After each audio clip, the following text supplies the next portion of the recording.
안녕하세요. 미국주식론 대학의 미준입니다. 5월 10일 오늘의 미국주식 뉴스를 시작합니다. 오늘도 변함없이 미국 주식 투자의 정석을 지키고 있는 미준에 오신 것을 환영합니다. 오늘은 방송 환경이 좀 바뀌었습니다. 집 앞에 공사가 있어가지고요. 제가 원래 사용하는 제 방에서 녹화를 진행할 수가 없게 됐습니다.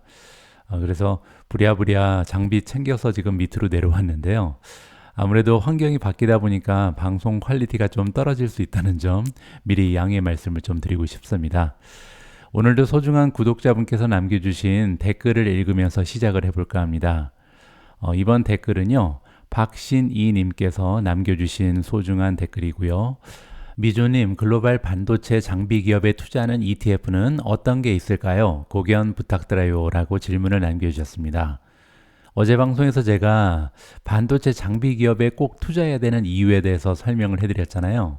그 방송을 보시고 그러면 특정 기업에 투자하는 것보다 반도체 장비 기업이 모여있는 이런 ETF를 찾아 투자하는 것이 좋겠다라는 생각을 가지게 되신 것 같습니다. 저도 개인적으로 굉장히 좋은 전략이라고 생각을 하고요. 하지만 한 가지 안타까운 부분은요. 전 세계적으로 사실 반도체 장비를 생산하는 기업이 그렇게 숫자가 많지 않습니다. 따라서 장비 기업만 모아놓은 ETF는 존재하지 않고요. 한 가지 대안이 있다면 전체적인 반도체 기업 중에 가장 유망한 종목들을 모아놓은 ETF를 선택하는 방법이 있을 것 같습니다. 그래서 제가 개인적으로 가장 좋게 생각하는, 유망하게 생각하는 ETF 하나를 소개해드리면요. 바로 SMH입니다. 제가 예전 방송에서도 몇 번 말씀드린 것 같은데요. SMH랑 가장 많이 비교되는 ETF가 바로 SOXX입니다. SOXX는요, 우리가 잘 알고 있는 필라델피아 반도체 지수를 추정하는 ETF고요. SMH는 한 가지 다른 점이 있는데요. SOXX는 사실 미국 반도체 기업에 집중이 되어 있습니다. 따라서 글로벌 기업들이 포함되지 않는 한 가지의 단점이 있거든요. 하지만 SMH는 전 세계에서 가장 유망한 반도체 기업들을 대부분 담고 있다. 이렇게 보시면 될 것 같습니다. 잠깐 SMH에 대해서 설명을 드리면요. 여기 expense ratio는 0.35%입니다. 따라서 수수료가 뭐 그렇게 낮진 않지만 사실 굉장히 높은 수수료는 아니다. 이렇게 볼 수가 있는 거고요. 한 가지 안타까운 부분이 있는데 디비던드 프리퀀시입니다. 이건 뭐냐면요. 얼마나 자주 배당을 지급하는가 이건데 애뉴얼로 나와 있잖아요. 따라서 다른 기업들 그리고 ETF에 비해서 배당을 분기별로 주지 않고 매년 한 번씩 지급한다. 이러한 약점이 있습니다. 그리고 일들을 보시면 배당률이죠. 배당률이 지금 0.47이 찍혀 있는데요. 따라서 SOXX에 비해서는 배당률이 비교적 적다. 이 부분도 하나의 단점으로 지적이 될 수 있습니다. 하지만 운영되고 있는 자산의 규모도 굉장히 크고요. 볼륨도 굉장히 높습니다. 따라서 유동성이 풍부한 굉장히 인기 있는 ETF다. 이렇게 보시면 되겠습니다. SMH가 포함하고 있는 탑 홀딩즈를 좀 보도록 하겠습니다. 밑으로 내려가서 보시면요. 엔비디아가 지금 20% 이상의 보유 비중을 차지하고 있고요. 두 번째로 비중이 높은 종목은 TSMC입니다. 아까 말씀드린 것처럼 전 세계 글로벌 반도체 기업이 모두 모여져 있는 그러한 특징이 있는 ETF고요. 세 번째로 브로드컴, 퀄컴도 들어가고요. 텍사스 인스트루먼트, ASML이 보입니다. ASML은 네덜란드 기업이죠. 마이크론 테크놀로지, 어플라이드 머티리얼즈, 램 리서치, 그리고 아날로그 디바이스 이런 종목이 탑 10 안에 속해져 있다. 이렇게 보시면 됩니다. 탑 10의 종목 말고 전체적으로 어떤 종목이 들어가 있는지 정리를 좀 해봤습니다. 여기 보시는 것처럼 전체적으로 지금 25개 종목이 포함이 되어 있는 것 같고요. 뭐 그 중에서 지금 제가 장비 기업만 좀 뽑아서 정리를 해봤는데요. 네 번째로 비중이 높은 ASML이 장비 기업이죠. 그리고 여덟 번째 어플라이드 머티리얼즈가 있고요. 11번째 램 리서치, 그리고 13번째 KLA가 바로 장비 기업입니다. 그리고 이제 22번째, 23번째를 보시면 테라다임 그리고 인티그리스 역시도 장비 기업으로 우리가 고려해 볼 수 있다. 따라서 이 ETF에 투자하면요. 저절로 전 세계에서 가장 유망한 장비 기업, 반도체 장비를 제작하는, 생산하는 이런 기업에 투자할 수 있는 길이 열린다. 이렇게 정리가 가능합니다. 자, 다시 이 ETF로 돌아가서요. 조금 더 부가적인 설명을 좀 드리고 싶은데요. P열주로 들어가서 잠깐 비교를 해보도록 하겠습니다. 아까 말씀드린 것처럼 전 세계적으로 가장 유명한 반도체 ETF는 SMH 그리고 SOXX가 있는데요. 수익률에서 약간 차이를 보이거든요. 자, 밑으로 내려가서 어느 정도의 차이가 나는지 한번 보시죠. 자, YTD로 보시면 SMH는 25.8% 상승했고요. SOXX는요, 13.57% 올라가는 데 그쳤습니다. 지난 1년간의 수익률을 봐도 마찬가지죠. SMH는 78.64%, 그리고 SOXX 같은 경우는 59.76% 올라갔거든요. 따라서 단기적으로 봐서도 SMH의 수익이 더 좋았죠. 자, 그리고 이번에는 5년, 10년을 보면요, 차이가 현저하게 납니다. 자, 5년 동안 SMH는 303%, 그리고 SOXX는 225% 올라갔고요. 그리고 10년을 보시면 10년 동안 SMH는 무려 900% 이상 상승을 했습니다. 10배고였다는 얘기죠. 그리고 SOXX는 735%, 물론 이제 굉장한 수익이긴 했지만 SMH에 비해서 상대적으로 떨어지는 것을 우리가 살펴볼 수가 있겠죠.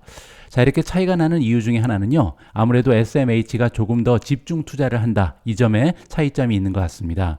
현재 SMH는 아까 보신 것처럼 25개 종목이 녹아져 있죠. 여기 26개라고 써 있는 이유는 현금까지 카운트를 해서입니다. 그리고 SOXX는 35개의 종목이 들어가 있다. 따라서 조금 더 집중 투자를 한다는 얘기는요, 그만큼 리스크가 더 클 수는 있지만 보다 좋은 수익률을 낼 수 있는 기회가 들어가 있다. 이렇게 마무리가 가능합니다. 자, 지금까지 박신희 님께서 남겨주신 질문에 대한 답이었습니다. 원하시는 답변이 됐는지 모르겠습니다. 자, 그러면 5월 10일 금요일 날 보내드리는 오늘의 미국 주식 뉴스 바로 시작합니다. 오늘도 어제 미국 증시의 시황부터 정리하도록 하겠습니다. S&P 500 매배 색깔이 굉장히 바람직스럽죠. 녹색의 수가 적색의 수보다 훨씬 더 많은 것을 살펴볼 수가 있습니다. 따라서 시장의 폭이 굉장히 넓은 하루였다, 이렇게 볼 수가 있고요. 더더욱 고무적인 부분은 녹색 중에서도 굉장히 밝은 녹색이 많이 발견이 됩니다. 따라서 주가의 상승이 도드라졌던 종목들이 많이 있었다, 이렇게 정리가 가능하겠죠. 한 가지 눈에 띄는 부분은요, 이렇게 시장이 전반적으로 달렸음에도 불구하고 반도체 종목들, 그리고 방금 전에 우리가 함께 살펴봤던 반도체 장비 기업들은요, 대체적으로 하락세를 기록했습니다. 하지만 이 부분은 그동안 이제 주가 흐름이 너무나 좋았기 때문에 기술적인 조정을 받는구나, 이렇게 이해가 가능하겠죠. 인공지능 수혜주는 우리가 그렇게 걱정할 필요는 없을 것 같습니다. 자, 이렇게 전반적으로 올라간 종목, 상승한 종목의 수가 많이 보이면서 시장의 폭이 굉장히 좋아졌겠죠. 자, 다시 한번 업데이트를 살펴보면요, 지금 현재 S&P 500을 이루는 500대 기업 중에 50일 이평선 이상으로 주가가 올라간 기업들의 퍼센티지는요, 56.57로 상승했습니다. 어제 이제 50%를 간 넘었었잖아요. 따라서 계속해서 모멘텀이 상승하고 있다. 단기적으로 봤을 때도 많은 종목들이 모멘텀이 지금 굉장히 좋아지고 있다는 것을 살펴볼 수가 있겠습니다. 자, 그리고 장기적으로 봐서는 75.89%, 어제보다 더 좋아졌죠. 따라서 장기적으로 단기적으로 지금 굉장히 좋은 추세를 보이는 것이 미국 주식이다, 이렇게 보시면 됩니다. 실제로 스파이에 들어가서 S&P 500의 모멘텀을 잠깐 점검해 보도록 하겠습니다. 어드밴스 클릭하시고요. 밑으로 가셔서 차트 바이 트레이딩 뷰 클릭하시면 모멘텀 지수를 체크해 볼 수가 있는데요.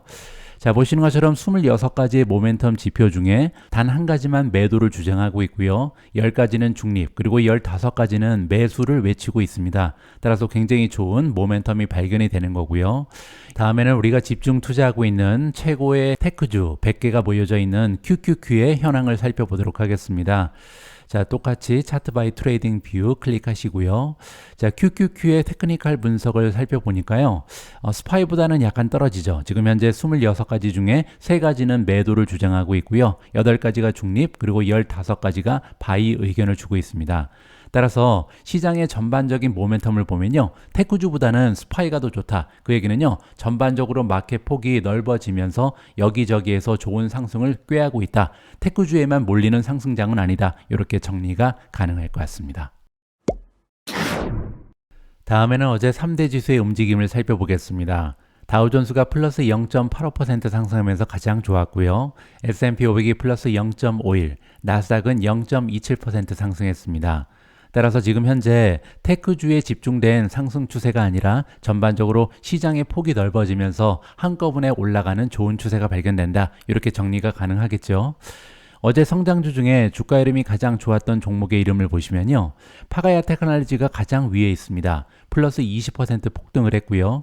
APP는 앱러빈입니다. 플러스 14.45%로 두 번째로 좋은 상승을 기록했습니다. 세 번째는 업스타트 플러스 13.24, 펠로톤 플러스 13.20, 에디타스 플러스 10.43, DJT 플러스 10.41, 파이버 플러스 10.29, 플러그파워 플러스 9.92, 오픈도어 플러스 8.49, 인텔리아 플러스 8.09, 넥스트라 에너지 파트너즈 플러스 7.40, 추이 플러스 6.2, 마지막으로 조비 에비에이션이 6.13% 올라가면서 가장 좋은 상승 추세를 만들어냈습니다.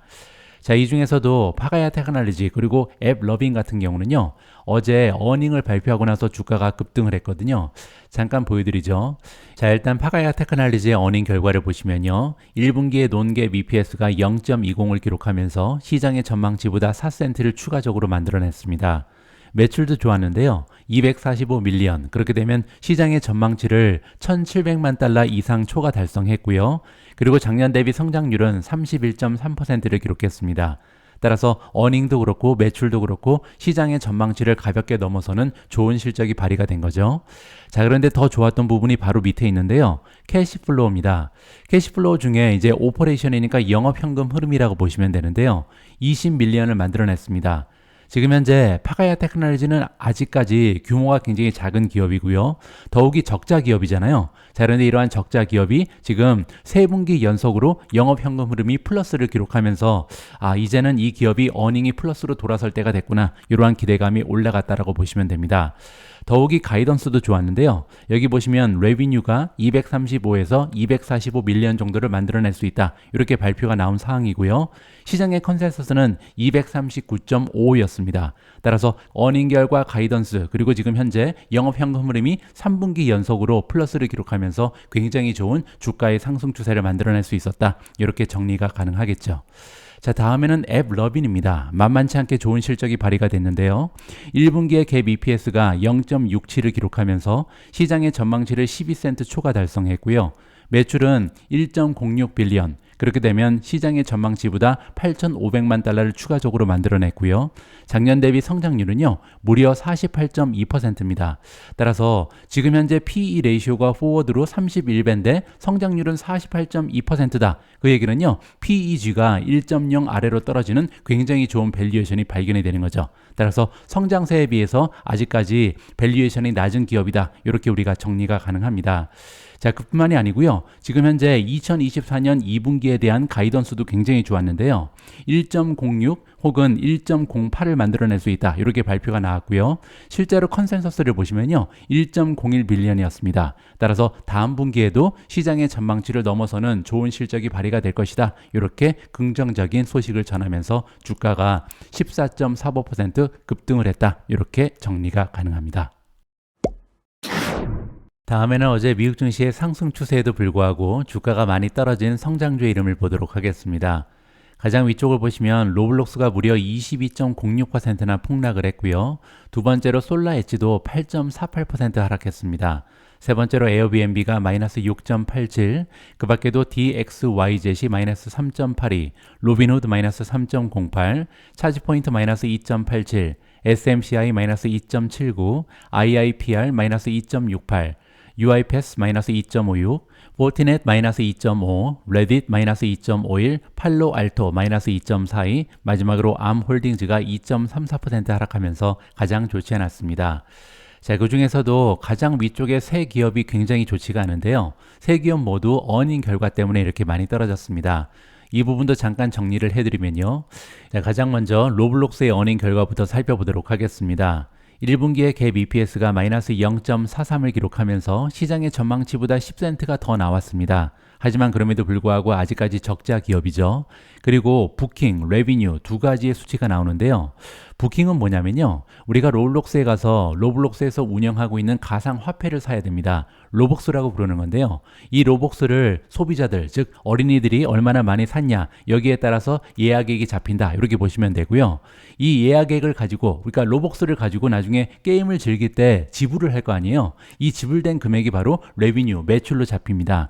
물론 이제 모든 금액이 다 레비뉴, 매출로 잡히는 것은 아니고요. 애플 같은 기업에 이제 수수료를 납부하고 남은 금액이 매출이다. 이렇게 보시면 되죠. 자, 어쨌든 작년 대비 부킹 같은 경우는 19.4% 성장을 했습니다. 하지만 그럼에도 불구하고 시장의 전망치를 이겨내지 못했다. 이 부분이 굉장히 뼈아프죠. 그리고 또한 매출 같은 경우는 22% 성장을 했는데요. 사실 지금 현재 적자 기업이라는 것을 감안하면 22%의 매출 성장률은 그리 대단한 것이 아니다. 따라서 많은 투자자들이 실망을 하면서 주가가 22%나 폭락을 했다. 이렇게 정리가 가능합니다. 자, 다음으로 솔라 엣지입니다. 솔라 엣지는 더 엉망입니다. 보시는 것처럼 논갭 EPS가 마이너스 1.90인데요. 시장의 전망치를 맞추지 못해서 미스가 발생했고요.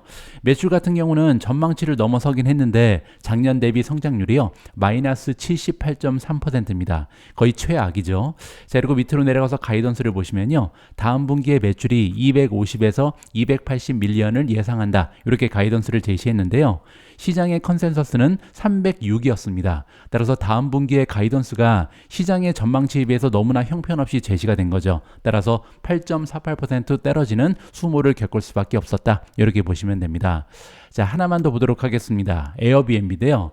에어비앤비 역시도 주가가 6.87% 급락을 했죠. 자, 그럴 만한 이유가 하나 있었는데요.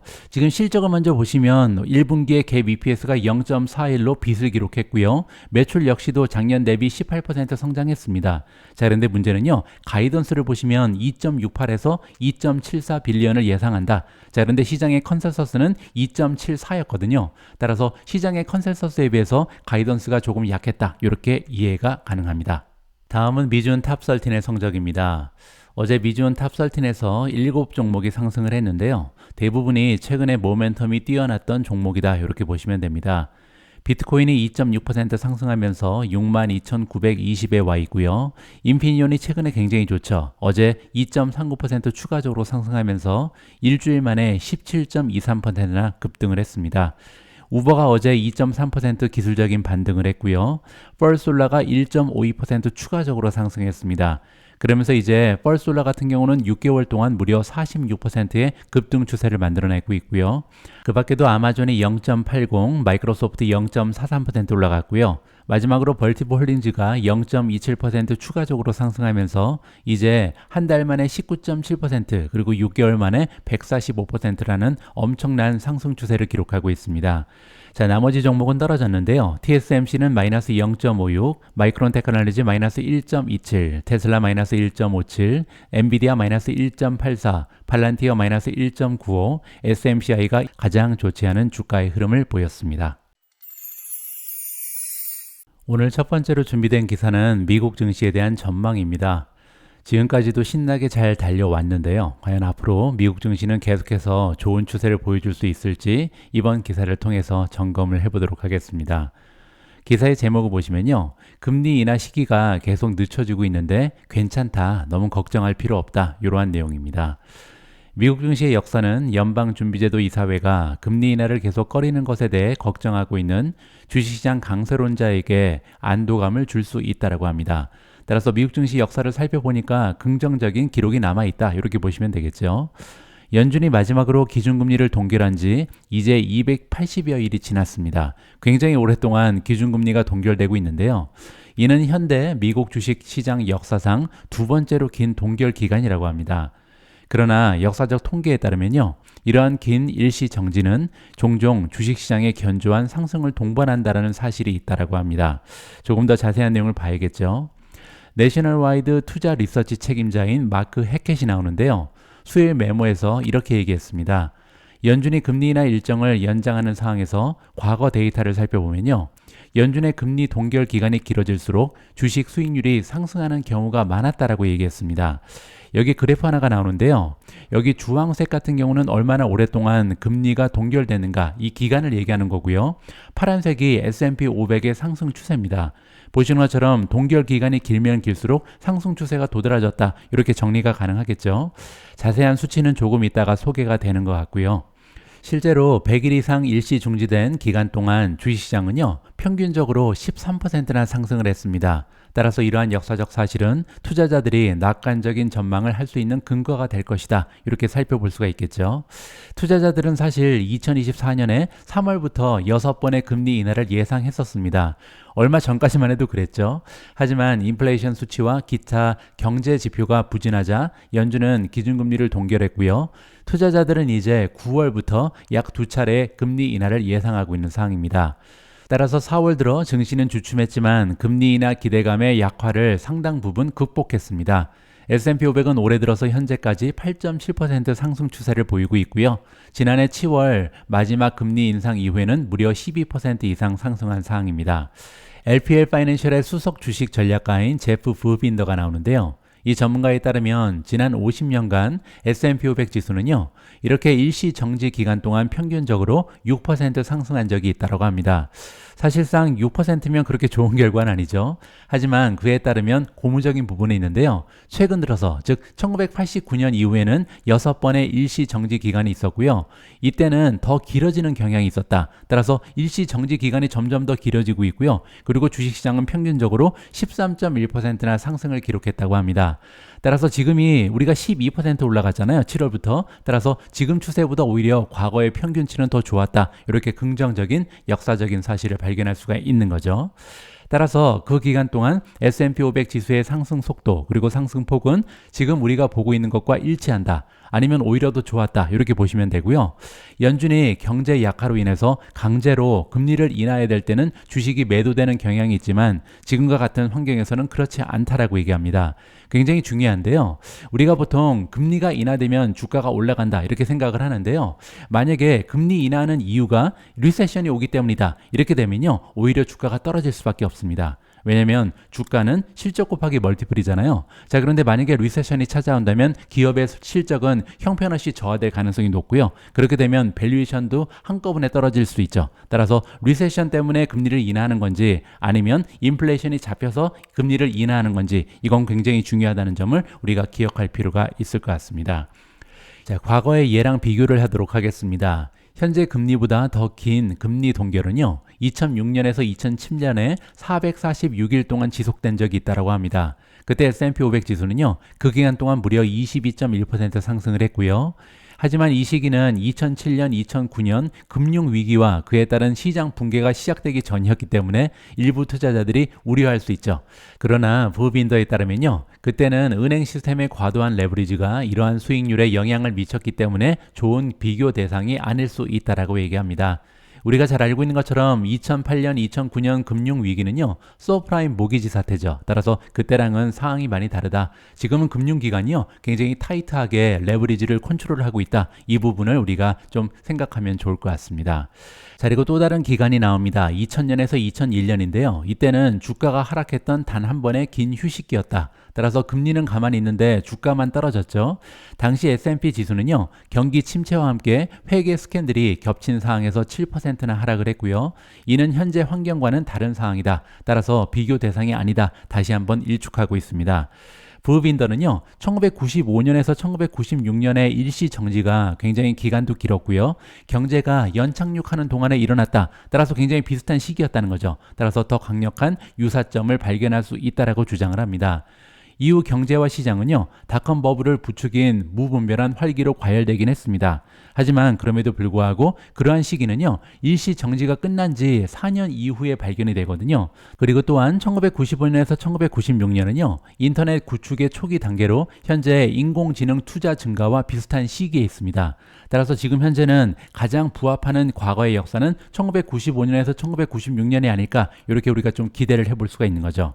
제롬 파월 연준 의장과 기업이 연착륙에 성공할 수 있을지 우리가 확신을 할 수는 없습니다. 하지만 4월 고용보고서 이후에는요. 성공할 가능성이 더 높아 보인다라고 정리해주고 있습니다. 따라서 긍정적으로 볼 때는 골디락스가 왔을 수도 있다. 골디락스는요. 너무 뜨겁지도 않고 차갑지도 않은 그런 상태입니다. 따라서 주식이 계속 달릴 수 있는 굉장히 좋은 환경이 조성됐다. 이렇게 보시면 되고요. 만약에 그렇다면 1990년대 중반에 주식 19% 상승을 보였던 역사적인 통계는 주식이 단기적으로도 더 상승할 수 있다는 것을 알려주는 굉장히 고마운 지침으로 사용된다. 자, 따라서 지금 현재랑 가장 유사한 시점은 1995년에서 1996년이고요. 그때는 주식이 19%나 올라갔다라고 합니다. 그뿐만이 아니죠. 2000년에 닷컴 버블이 꺼지기 전까지 주식시장은 엄청나게 달렸잖아요. 만약에 비슷한 일이 반복된다면 지금부터 향후 몇 년 동안 미국 증시는 신나게 달릴 가능성이 높다. 이렇게 정리가 가능합니다. 다음으로 준비된 기사는 굉장히 흥미진진합니다. 여러분 AI, 인공지능 PC를 들어보셨을 겁니다. 이제 다가오는 미래에는 모든 PC에 인공지능이 삽입이 돼 있어서요. 인터넷과 연결되지 않아도 인공지능을 이용하면서 PC를 활용할 수 있다. 이렇게 보시면 되는데요. 자, 이번 기사의 제목을 보시면 ARM 기반의 AI PC가 찾아오고 있고요. 거기에서 수혜를 받을 수 있는 6종목을 우리가 살펴볼 수가 있을 것 같습니다. 관심을 가지고 한번 읽어보시죠. 모간 스탠리에 따르면요, 영국의 칩 설계 업체 ARM이 개발한 칩이 탑재된 인공지능 PC 덕분에 전 세계 반도체 산업이 변혁을 맞이할 것이다 라고 전망을 안겨주고 있습니다. 따라서 PC 업계에 대단히 커다란 변화가 오고 있다. 이 변화를 꼭 활용해서 주식 투자를 해야 된다. 이렇게 얘기하는 거죠. AI 애플리케이션을 실행하려면 더 강력한 PC가 필요하기 때문이다. 따라서 지금 PC 갖고는 안 된다는 얘기입니다.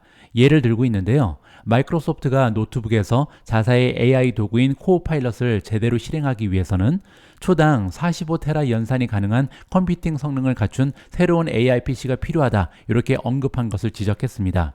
이 얘기는 뭐냐면요. 지금까지 우리가 사용하고 있는 PC 가지고는요. 인공지능 애플리케이션, 코파일럿 같은 거를 제대로 실행할 수 없다는 거죠. 자, 따라서 한 차원 높은 업그레이드된 버전의 PC가 찾아올 거고요. 그렇게 되면 여기에서 많은 기업들이 엄청난 수익을 낼 수 있다. 이렇게 우리가 정리해 볼 수가 있는 거죠. 모간 스탠리의 애널리스트들은요. 5월 7일자 보고서에서 백그라운드에서 생성형 AI 앱을 실행하는 것은 향후 노트북 PC의 배터리 수명과 열 설계의 핵심 과제가 될 것이다 라고 썼습니다. 이런 부분이 향상돼야만 인공지능이 구축 가능하다 이렇게 얘기하는 거죠.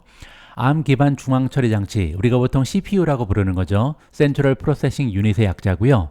자, ARM의 아키텍처가 기반이 된 CPU는요. 에너지 절약 그리고 열 제어로 잘 알려져 있다라고 합니다. 따라서 배터리의 수명이 길어지고요. 더 컴팩트한 디자인으로 이어지며 전력 효율성에서 주목할 만한 우위를 점할 수 있다. 모간 스탠리의 주장인데요. 실제로 우리가 잘 알고 있는 최고의 노트북은 애플이 만들고 있는 맥북이잖아요. 이 맥북 안에 들어가는 M3라는 칩이 있는데요. 이 칩이 바로 ARM의 아키텍처를 기반으로 한다. 이렇게 우리가 증명할 수가 있는 거죠. 자, 따라서 이 은행은요. ARM 기반 PC가 전 세계 반도체 산업에 영향을 미칠 변화를 시작할 것이다라고 예상하고 있습니다. 자, 따라서 다가오는 미래에는요. 대부분의 PC가 인공지능을 구동하기 위해서 한 단계 업그레이드가 돼야 되고 그러기 위해서는요. 지금 현재 사용하고 있는 기반 갖고는 안 된다. ARM의 아키텍처를 사용해야 된다. 이렇게 우리가 이해를 하면 좋을 것 같습니다. 현재 일반적인 윈도우 PC는요. 인텔, AMD 그리고 퀄컴 등의 프로세서로 구동이 됩니다. 모간 스탠리는요. 애플의 경우에는 ARM 기반 CPU를 이미 사용하고 있다. 제가 말씀드렸죠. 따라서 AI 서버에도 확장할 수 있을 것이다. 별다른 변화를 할 필요가 없다는 거죠. 하지만 모건 스탠리는 2024년 8%였던 AI PC 보급률이요. 2027년이 되면 무려 95%에 달할 것으로 예상을 합니다.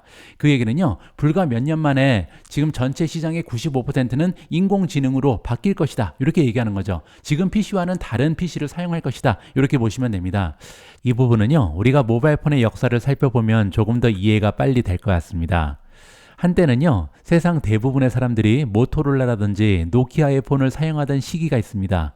그리고 그때는요. 정말 대단한 혁신이라고 생각을 했죠. 왜냐하면 전화는 보통 공중전화 박스에 있거나 아니면 집에 있는 게 전화인데 전화를 들고 다니면서 통화가 가능했잖아요. 따라서 세상이 정말 엄청나게 변한다. 엄청난 혁신이다. 이렇게 믿었던 시절이 있었죠. 자, 그런데 여기에서 한 단계 올라가는 일이 발생을 합니다. 이 스마트폰이라는 게 등장을 하면서 모바일폰 플러스 컴퓨터가 합쳐진 거잖아요. 자, 그리고 이 시대를 주도한 것은 바로 애플입니다. 애플이 아이폰을 출시하면서 세상의 모든 것이 바뀌어져 버렸잖아요.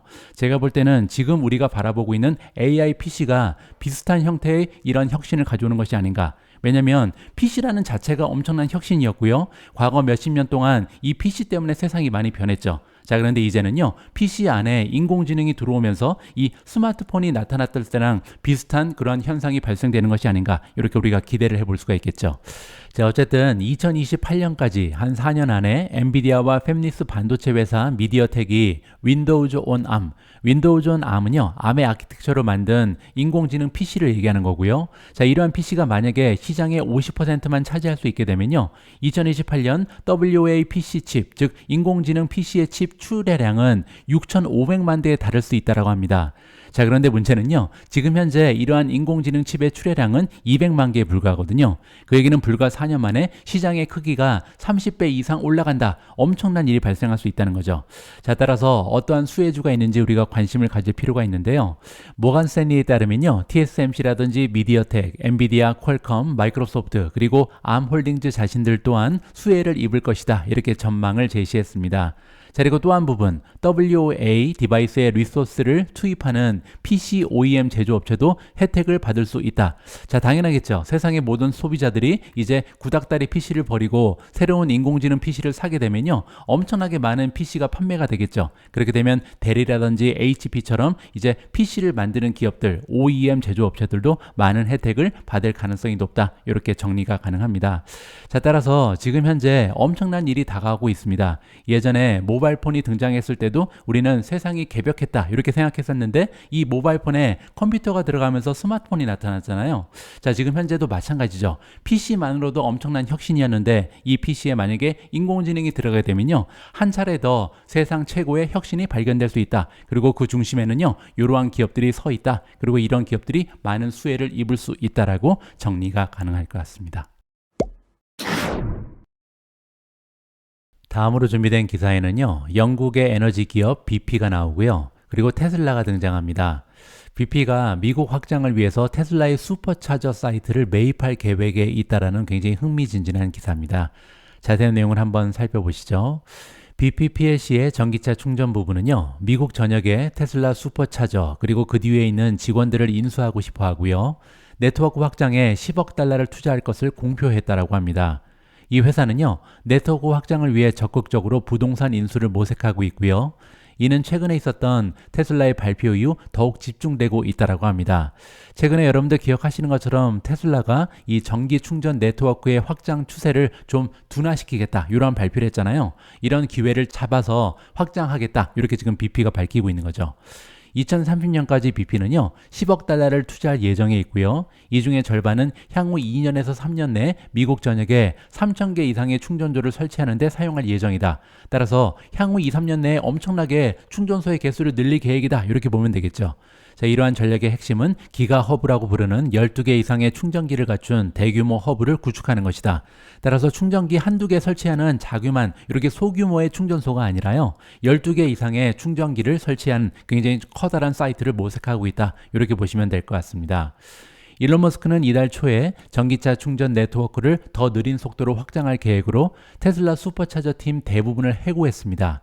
블룸버그 NEF에 따르면요, 테슬라의 이러한 결정은 2030년까지 4천만 대의 전기차에 서비스를 제공하기 위해 40만 개의 초고속 충전기가 필요한 북미 지역의 충전 그리고 전기차 보급에 위협이 될 수 있다. 자, 왜냐면 제가 예전부터 말씀드린 것처럼 지금 현재 전기차 산업이 발전하기 위해서는 두 가지가 선행이 돼야 됩니다. 첫 번째는요, 충전 인프라가 늘어야 되고요. 두 번째는 가격대가 떨어져야 됐죠. 따라서 경쟁력이 확장돼야 되는데요. 자, 이러한 추세가 오히려 약화될 가능성이 높다. 그렇게 되면요, 전기차 보급 그리고 북미 지역의 충전 쪽에 엄청난 위협이 될 수 있다. 이렇게 정리가 가능하겠죠. 자, 특히 테슬라는요, 북미 지역 전체 초고속 충전기의 74%나 차지하고 있습니다. 따라서 테슬라가 만약에 이러한 성장 추세, 보급 추세를 멈추게 되면요, 테슬라뿐만 아니라 전반적인 전기차 업체가 얼어붙을 가능성이 높다. 이렇게 정리가 가능하겠죠. 테슬라는 경쟁사보다 스테이션당 더 낮은 비용으로 더 빠르게 충전 네트워크를 확장할 수 있었고요. 전기차 운전자들 사이에서 지속적으로 가장 높은 만족도를 얻고 있는 것으로 나타났습니다. 따라서 이러한 사실 때문에 경쟁업체들은요, 테슬라가 해고한 약 500명의 인력을 영업하기 위해 혈안이 돼 있다. 이렇게 보시면 되겠죠. 강력한 인센티브를 제공하면서 지금 이러한 인재를 영입하고 있다고 합니다. BP는 작년에 약 1억 달러 규모의 테슬라 슈퍼차저 하드웨어 조달 계획을 체결했고요. 올해 말과 2025년 초에 배치가 시작될 예정이라고 CEO가 밝혔습니다. 따라서 제가 볼 때는요, 이 기사는 부정적이라기보다는 긍정적으로 우리가 해석이 가능합니다. 왜냐하면 테슬라가 슈퍼차저의 이 개발, 성장 속도를 늦춘다. 이건 굉장히 부정적인 뉴스였죠. 자, 그런데 만약에 테슬라가 이러한 개발 속도를 늦추더라도 다른 기업들이 뛰어들어서요. 충전소를 계속 설치하면서 이 전기차의 시대를 앞당길 가능성이 높아지는 거죠. 따라서 테슬라 혼자 달려서는 안 되고요. 지금 현재 전기차 그리고 충전업체가 모두 힘을 합쳐서 계속해서 인프라를 발전시키는 좋은 모습이 발견된다. 이렇게 정리가 가능합니다. 다음 기사에는 메타가 등장합니다. 메타가 광고주를 위한 새로운 AI 도구를 출시했다라는 반가운 소식입니다. 페이스북과 인스타그램의 모기업인 메타는요, 광고주가 사용할 수 있는 인공지능 생성 도구 세트를 확장하고 있고요. 이는 최근에 소비자 제품에 인공지능을 통합하려는 움직임의 일환이다. 이렇게 보시면 됩니다. 메타는 화요일 날 새로운 기능을 통해서 그들이 보유하고 있는 1000만 곳의 광고주가 제품 이미지를 업로드하고요. 마케팅 목적으로 새로운 버전의 이미지와 함께 제공되는 텍스트를 생성할 수 있게 될 것이다. 이렇게 밝혔습니다. 자, 따라서 앞으로 페이스북의 광고, 페이스북뿐만 아니죠. 인스타그램이라든지 페이스북 아니면 왓츠앱 같은 곳에 광고를 하는 광고주 입장에서는요. 굉장히 그 절차가 쉬워지는 거죠. 전문가들의 도움도 필요 없습니다. 그냥 내가 원하는 나의 상품 이미지를 업로드하고요. 그리고 나서 이제 마케팅 목적으로 이러한 상품 이미지를 바꿔줄 수 있다. 수정할 수 있다는 거죠. 따라서 새로운 버전의 이미지를 만들어주고 여기에 적합한 텍스트까지 인공지능이 다 만들어준다. 이렇게 보시면 됩니다. 광고주가 이미지를 간단하게 변경할 수 있었던 과거 기능을 기반으로 하는 이 도구에는요. 곧 출시될 최신 버전의 대형 언어 모델인 라마3에 의해서 구동되는 텍스트 생성 기능이 포함될 예정이라고 합니다. 따라서 이미 페이스북이라든지 인스타그램에는요, 인공지능 기능이 탑재되어 있었습니다. 그리고 이 기능을 이용을 해서 이제 광고주 입장에서는요, 내가 원하는 사진을 광고에 적합한 이미지로 변형할 수 있었죠. 자, 그런데 이제 거기에다가 엑스트라로 또 다른 기능이 추가가 되는데 바로 텍스트 생성 기능이라고 보시면 됩니다. 카피라이트를 해준다는 거죠. 따라서 내가 원하는 광고 문구를 알아서 만들어주는 그런 기능이 포함이 된다. 이렇게 보시면 됩니다. 자, 이러한 기능은 메타 광고 플랫폼을 사용해서 광고를 제작하고 관리하는 비즈니스에서 사용할 수 있고요. 점진적으로 출시될 예정이라고 합니다. 그 얘기는요, 올해 말까지 전 세계에서 이 도구를 사용할 수 있도록 하는 것을 목표로 하고 있다. 따라서 지금 5월 달인데요. 앞으로 한 6, 7개월 안에 전 세계적으로 모든 광고주가 이 도구를 사용할 수 있게끔 다 보급을 해주겠다. 이렇게 정리가 가능하겠죠. 참고로 광고는요, 1분기 메타 수익의 97% 이상을 차지했습니다. 불과 몇 년 전만 해도 이게 99%였는데요. 97%로 좀 떨어지긴 했죠. 그 이유는 잘 알고 있는 것처럼 메타버스가 2%를 가져갔기 때문입니다. 메타는 제너레이티브 AI 기술에 많은 투자를 해왔습니다. 지난달 메타는 라마3를 출시하면서 인스타그램과 왓츠앱을 포함한 앱에서 이 기술을 더욱 두드러지게 선보일 것이다 라고 밝혔고요. 자, 그리고 메타는 2주 전인가요? 이제 어닝을 발표할 때 AI에 대한 투자로 인해서 올해 자본 지출 계획을 상향 조정했죠. 원래는 300억에서 370억 달러였는데요. 이거를 350억에서 400억 달러로 늘리겠다. 이렇게 발표를 했습니다. 그러면서 주가가 꼬꾸라졌죠. 자, 그렇지만 이제 보시면요, 주가가 다 회복했습니다. 그때 메타의 주가는 407, 408까지 떨어졌었는데요. 이제는 475까지 완전히 회복을 해버렸죠. 불과 2주 만에 15% 이상 주가가 반등을 해버린 좋은 모습을 보여주고 있습니다. 자, 지금 퀀트 스코어를 보시면요, 3.4치를 받으면서 홀드에 머물러 있는데요. 그 이유는 여기 보시는 것처럼 밸류에이션이 아직까지는 F 학점을 받기 때문입니다. 하지만 성장세는 A-, 수익성은 A+, 모멘텀 A, 마지막으로 시장의 전망치 역시 B+로 우상향되고 있거든요. 따라서 밸류에이션을 제외한 대부분의 펀더멘탈이 굉장히 강력한 점수를 받고 있는 거죠. 자, 하지만 밸류에이션도 나쁘지 않습니다. P 레이쇼를 포워드로 보시면요, 지난 과거 5년간 23.7배였는데 지금 현재는 23.3배였거든요. 따라서 평균적인 밸류에이션으로 거래가 되고 있는 기업이 바로 메타다. 이렇게 보시면 되고요. 하지만 메타는 지난 분기 어닝 실적에서 발표한 것처럼 현재 성장률이 굉장히 좋습니다. 따라서 P/E 레이쇼를 계산해 보면요, 1.12라는 굉장히 건강한 지표가 발표가 되는 거죠. 자, 이번에는 모멘텀을 보도록 하겠습니다. 26가지의 모멘텀 지표 중에 메타는 현재 3가지의 매도 의견을 받고 있고요. 10개는 중립, 그리고 13가지는 매수, 바이의 의견을 획득하고 있다. 이렇게 정리가 가능할 것 같습니다. 따라서 현재 메타 같은 경우는요, 기업의 스토리, 펀더멘탈, 모멘텀 3가지 모두 나무랄 데가 없는 좋은 모습을 보인다. 이렇게 정리가 가능합니다. 오늘 마지막으로 준비된 기사에는 소프트뱅크의 손정희 회장이 등장합니다. 최근 들어서 손정희 회장이요, AI, 인공지능에 올인하기 위해서 많은 주식을 팔고 있다는 소식인데요. 이번 기사를 통해서 어떤 기업들이 정리를 당하고 있고 또 이러한 모습에서 우리 투자자들은 어떠한 생각을 할 수 있는지 어떠한 인사이트를 받을 수 있는지 한번 고민을 해보는 시간을 갖도록 하겠습니다. 소프트뱅크 그룹의 대표 펀드인 비전 펀드는요, 최근 몇 년 동안 수십억 달러 상당의 상장 주식을 조용히 매각하거나 상각했는데요. 이는 창업자 손정희 회장이 한때 집착했었던 벤처 캐피탈 거래에서 벗어나면서 반도체 그리고 인공지능에 대한 전략적 투자로 전환하고 있음을 보여주는 신호라고 합니다. 미국의 증권거래위원회 SEC에 제출된 자료에 따르면요, 비전 펀드의 자산 매각이 최근 들어서 가속화되고 있다고 합니다. 예를 들어서 2021년 말부터 소프트뱅크는요, 쿠팡의 지분을 상당량 매각했는데요. 올해 들어서 거래량의 4분의 1 이상이 이루어졌다고 합니다. 따라서 가면 갈수록 점점 더 많은 주식을 정리하고 있다는 거죠. 자, 또한 그랩홀딩즈, 도어대시의 지분을 계속해서 팔고 있고요. 우버 테크놀로지 그리고 인도의 조마토는요, 완전히 정리를 하고 나가버렸습니다. 자, 여기 밑에 그림을 보시면 정리가 되어 있는데요. 쿠팡 같은 경우는 2년 전만 해도 15빌리언이 투자되고 있었는데 이제 5.5빌리언까지 줄었고요. 도어대시 같은 경우는 5.0에서 0.9빌리언, 20%도 남지 않은 거죠. 자, 그리고 밑으로 내려가서 보시면요, 그랩 같은 경우도 5.0빌리언에서 이제 1.9빌리언이 남아 있고요. 자, 밑에 보시면 위웍 같은 경우는 투자 실패했죠. 완전히 망해버렸고요. 우버 같은 경우는 3.1빌리언을 보유하고 있었는데 다 팔아버렸다. 자, 이런 식으로 손정희 회장은 최근에 비전 펀드에서 투자하고 있던 성장주에서 다 철수를 하고 있다. 이렇게 우리가 정리를 해볼 수가 있겠죠. 손정희 회장의 생각을 잘 아는 사람들은요, 손 회장이 AI 및 관련 하드웨어로 진출을 준비하면서 펀드 포트폴리오에서 자산을 매각하고 있다라고 얘기했습니다. 손정희는요, 암의 성공에 부분적으로 영감을 받아서 새로운 집착으로 나아가고 있다.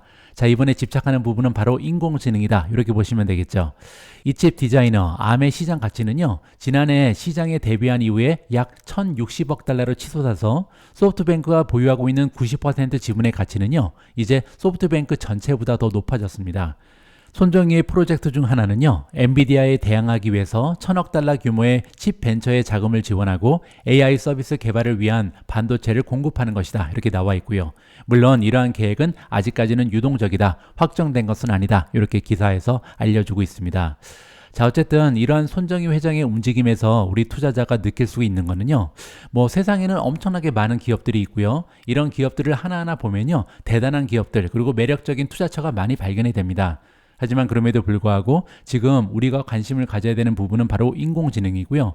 인공지능 안에서만도 투자할 기업은 넘쳐난다. 따라서 어떻게 보면요, 약간은 인공지능에 집중하면서 투자하는 것이 조금 더 확률이 높은 게임이 아닐까 저는 개인적으로 판단하고 있습니다. 5월 10일 보내드린 오늘의 빅 주식 뉴스는 여기까지입니다.